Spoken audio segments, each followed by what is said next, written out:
Big Boss season 9 தமிழை விட்டு நம்ம தம்பி எஃப்ஜே எவிக்ட் ஆயி வெளியில போனதுக்கப்புறம், அவன விமர்சிக்க கூடாது அப்படின்னு சொல்லி நம்ம கடந்து போய்க்கிட்டு இருந்தோம். ஏன்னா கேம்ல இல்லாத ஒருத்தர பற்றி விமர்சனம் வைக்கிறது அறம் ஆகாது அப்படின்னு சொல்லி நம்ம கடந்து போய்க்கிட்டு இருந்தது எவ்வளோ பெரிய தப்பு அப்படிங்கிறத நமக்கு எஃப்ஜே புரிய வச்சிருக்காரு. நீங்க எப்படி என்ன கடந்து போலாம்? நீங்க எப்படி என்ன கழுவி ஊத்தாம போலாம்? நீங்க எப்படி என்ன காரி துப்பாம போகலாம்? நீங்க துப்பி தானே ஆகணும் அப்படின்னு வாண்டடா வந்து வண்டியில ஏறி இருக்கிறாப்ல. வண்டியில ஏறுனது மட்டும் இல்லாம விஜே பார்வதி மற்றும் விஜய் சேதுபதி 2 பேருக்கும் எதிராக ரொம்ப கேவலமான ஒரு விஷயத்த தம்பி பார்த்திருக்கிறாப்ல.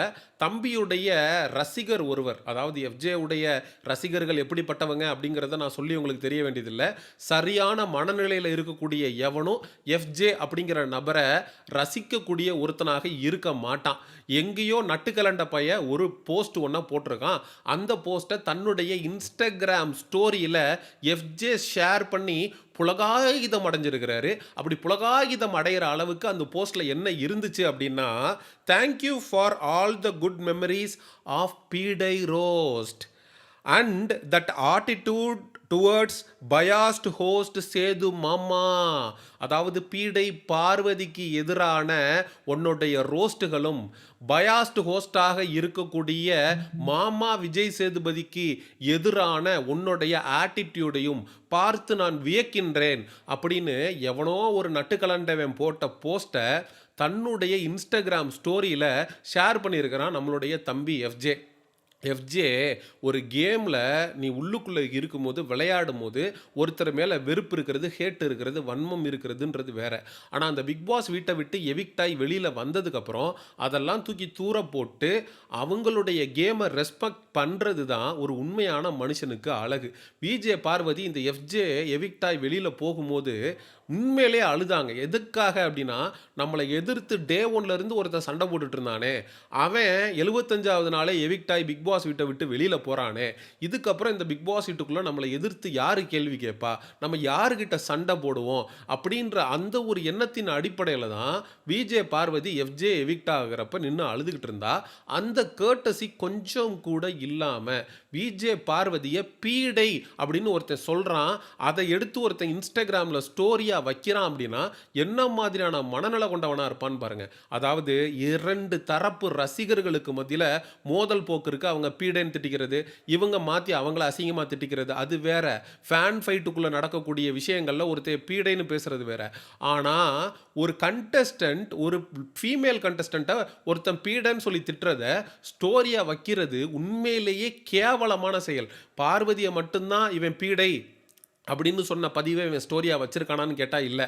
விஜய் சேதுபதி அவர்கள் வார வாரம் வந்து இந்த எஃப்ஜேட்ட வந்து கேள்விகள் கேட்கும்போது, ஆனால் ஓகேங்கண்ணா, ஆனால் சரிங்கண்ணா, ஆனால் நீங்கள் சொல்கிற மாதிரி நடந்துக்கிறேங்கண்ணா அப்படின்னு சொல்லிட்டு சீனா போட்டு அவருக்கு முன்னாடி அப்படியே மரியாதை கொடுக்குற மாதிரி நடிச்சுட்டு எவிக்ட் ஆகி வந்தப்போ கூட, ஆனால் உங்களோட கூலிங் கிளாஸை கொடுத்தீங்கன்னா நல்லா இருக்குங்கண்ணா அப்படின்னு சொல்லிட்டு கூலிங் கிளாஸை போட்டுட்டு அவன் பாட்டுக்கு அப்படியே எஃப்ஜே பார்த்தீங்கன்னா விஜய் சேதுபதிக்கு அப்படியே மரியாதை கொடுத்து அண்ணே அப்படின்ற ஸ்தானத்தில் வச்சு அப்படியே கிழிச்ச மாதிரி உள்ள பிஹேவ் பண்ணிட்டு வெளியில் வந்ததுக்கப்புறம் விஜய் சேதுபதி ஒரு பயாஸ்டு ஹோஸ்ட் பண்ணக்கூடிய மாமா அப்படின்னு போட்டு ஜோக்கர் அந்த படத்தை போட்டு ஒருத்தன் வச்சிருக்கான். அப்படிங்கிறப்ப அதை நீ இன்ஸ்டாகிராமில் ஷேர் பண்ணியிருக்க அப்படின்னா உன்னுடைய உண்மையான மனநிலை என்ன? அப்போ விஜய் சேதுபதி அவர்களை பற்றி நீ பிக் பாஸ் வீட்டுக்குள்ளே எந்த அளவுக்கு கேவலமாக கற்பனை பண்ணி வச்சிருந்த? டே, நீ பிக் பாஸ் வீட்டுக்குள்ளே இருக்கும்போது தான் உன்னுடைய உண்மையான முகம் வெளியில் வந்துச்சுன்னு நாங்கள் நினச்சிக்கிட்டு இருந்தோம். ஆனால் பிக் பாஸ் வீட்டுக்கு வெளியில் வந்ததுக்கு அப்புறம் தான் உண்மையிலே எஃப்ஜேன்றவன் யாருன்றது நமக்கு தெரியுது. நீ உண்மையிலேயே விஜய் சேதுபதி அவர்களுக்கு எதிராக ஒரு விமர்சனத்தை வைக்கிறதுனா எப்போ வைக்கணும்? வார வாரம் வந்து உங்களை அட்ரஸ் பண்ணுறதுக்கு வரார்ல, அப்போ எஃப்ஜே அப்படின்னு எந்திரிச்சு நிற்க வச்சு கேள்வி கேட்குறாருல, அப்போ நீ கேட்டிருக்கணும், யோ என்னையா ஹோஸ்ட் பண்ணுற, மாமா வேலை பார்த்துட்டு இருக்க அப்படின்னு இவன் கேட்டிருந்தா வேற லெவல்ரா, நெத்தி போட்டில் அடித்த மாதிரி நேருக்கு நேராக உண்மையான ஆம்பளடா அப்படின்னு சொல்லியிருக்கலாம். அப்போயாவது கேட்டிருக்கணும், நீ அப்போ கேட்கல. எவிக்ட் ஆகி வெளியில் வந்து அவர்கிட்டயே ஸ்டேஜில் நின்றுட்டு இருந்தல்ல கையில் மைக்கோட, என்ன சார் ஹோஸ்டிங் பண்ணிட்டு இருந்தீங்க? இவ்வளோ பயாஸ்டாக ஒரு ஹோஸ்ட் பண்ணி வச்சுருக்கிறீங்க. ஹோஸ்ட் பண்ணுறீங்களா இல்லை மாமா வேலை பார்க்குறீங்களா சார் அப்படின்னு மேடையில் விஜய் சேதுபதி அவர்களை நீ கேட்டிருந்தேன்னா, ரைட்ரா ரொம்ப தைரியமான பையன்டா, விஜேஎஸோட பயாஸ்டு ஹோஸ்டிங்கை கிழிச்சிட்டான்டா அப்படின்னு சொல்லலாம்.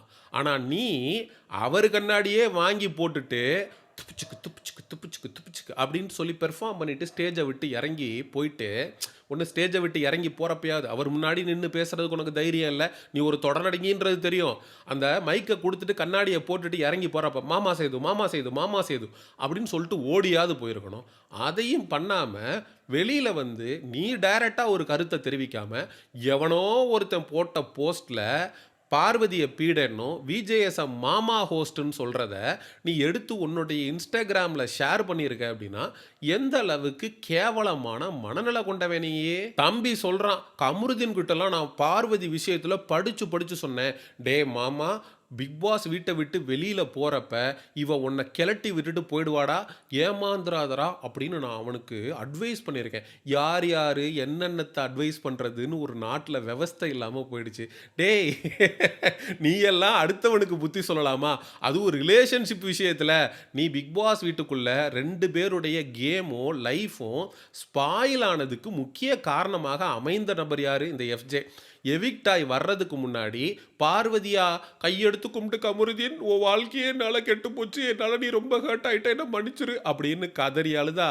நீ தாண்டா ஆதிரைக்கு முன்னாடி மண்டி போட்டு ஆதிரை என்னை மன்னிச்சிரு ஆதிரை, நீ என்னால் ரொம்ப ஹர்ட் ஆகிட்ட அப்படின்னு சொல்லிட்டு வந்தவன் நீ. குற்ற உள்ள நெஞ்சு தாண்டா குறுகுறுக்கும். நீ தான் ஆதிரையுடைய கேமையும் ஸ்பாயில் பண்ணியிருக்கிற, ஆதிரையுடைய லைஃப்பும் மிகப்பெரிய அளவில் கேள்விக்குறியானதுக்கு காரணமாக அமைந்திருக்கிற. வீணா நல்லா விளையாடிக்கிட்டு இருந்த பொண்ணு ஃபஸ்ட்டு வாரத்துலலாம் அவ்வளோ ப்ராமிசிங்காக தெரிஞ்சுது. அந்த பொண்ணை இவன் ஸ்ட்ரிப் கிளப் டான்ஸர்னு விமர்சித்தான். அப்போ கூட போய் கேட்டுச்சு, நீங்கள் இந்த மாதிரி சொல்கிறத வெளியில் என் ஃபேமிலி பார்த்தா என்ன நினைப்பாங்க, இந்த பிக் பாஸ் வீட்டுக்குள்ளே வர்றதுக்கு நான் எவ்வளோ கஷ்டப்பட்டு வந்திருக்கேன் தெரியுமா அப்படின்னு கேள்வி கேட்ட பொண்ணே ஒரு கட்டத்தில் இவன் கூட சேர்ந்து லவ் கண்டென்ட் பண்ணக்கூடிய ஒரு சூழ்நிலைக்கு தள்ளப்பட்டுச்சு. அப்படி தள்ளப்பட்டப்போ அந்த பொண்ணையும் வச்சு கண்டென்ட் பண்ணி இவன் எவிக்டாய் வெளியில் வர்றதுக்கு முன்னாடியே அந்த பொண்ணு எவிக்டாய் வெளியில் வந்துருச்சு. டாப் 5ல் வரக்கூடிய கண்டஸ்டண்ட்டான வியனாவுடைய கேமை ஸ்பாயில் பண்ணி 70வது நாளே அந்த பொண்ணு எவிக்டாய் வெளியில் வர்றதுக்கு முக்கிய காரணமாக அமைந்த நபர் இந்த எஃப்ஜே. டோட்டலாக ஆதிரை மற்றும் வியனாவுடைய கேமை காலி பண்ண இந்த எஃப்ஜே பார்வதியை பீடனும் விஜய் சேதுபதி அவர்களை வந்து கேவலமான மாமா ஹோஸ்ட்டு அப்படின்னும் தன்னுடைய இன்ஸ்டாகிராம் ஸ்டோரியில் பதிவு போடுறான் அப்படின்றது உண்மையிலேயே கேவலமான விஷயம். இதை பல பேர் கொண்டாடிக்கிட்டு இருக்காங்க. பாத்தியா எஃப்ஜே ஃபயர், எஃப்ஜேன்னா ஃப்ளவர்னு நினச்சியா ஃபயர், பார்வதியை பீடன்ட்டான், விஜேஎஸை வந்து இப்படின்ட்டான் மாமான்ட்டான். டேய் தன்னுடைய கருத்தை கூட ஸ்ட்ரெயிட் ஃபார்வர்டாக சொல்ல முடியாமல் எவனோ ஒருத்தன் போட்ட பதிவை அவன் ஸ்டோரியில் போட்டு வச்சுருக்கிறான்டா. எவ்வளோ பெரிய தொடர்நடிங்க, அவன் எவ்வளோ பெரிய கோலை அப்படிங்கிறது இதுலேயே தெரியுது. எங்கே டைரெக்டாக நம்ம விமர்சித்தோம்னா நமக்கு சம்பளத்தில் கை வச்சுருவாங்களோ, அடுத்தடுத்து நம்ம விஜய் சேதுபதியவே மதிக்காமல் கேவலமாக பேசியிருக்கான் அப்படின்னு இவனுக்கு வாய்ப்பு கொடுக்காம போயிடுவாங்களோ அப்படின்னு பயந்துக்கிட்டு எவனோ ஒருத்தன் எஃப்ஜே ரசிகர் அப்படிங்கிற பேரில் போட்ட போஸ்ட்டை தன்னுடைய இன்ஸ்டாகிராம் ஸ்டோரியில் ஷேர் பண்ணி இவன் எவ்வளோ கேவலமானவன், எந்த அளவுக்கு தொடநடுங்கி அப்படிங்கிறத மீண்டும் மீண்டும் மக்களுக்கு நிரூபிச்சுக்கிட்டு இருக்கான் அப்படிங்கிறது தான் என்னுடைய தாழ்மையான கருத்து. இந்த எஃப்ஜே பார்வதியை பீடைன்னு சொல்லி கேவலமாக பேசினது, விஜய் சேதுபதி அவர்களை மாமா ஹோஸ்ட்னு சொன்னது, இதை பற்றிய மக்களாகிய நீங்கள் என்ன நினைக்கிறீங்க அப்படிங்கிற உங்களுடைய கருத்துக்களை மறக்காமல் கமெண்ட் செக்ஷனில் சொல்லுங்கள். எக்ஸ்க்ளூசிவ் பிக் பாஸ் அப்டேட்ஸுக்கு மிஸ்டர் செய்யோன் சேனலை சப்ஸ்கிரைப் பண்ணுங்கள். See you in the next video. Bye bye.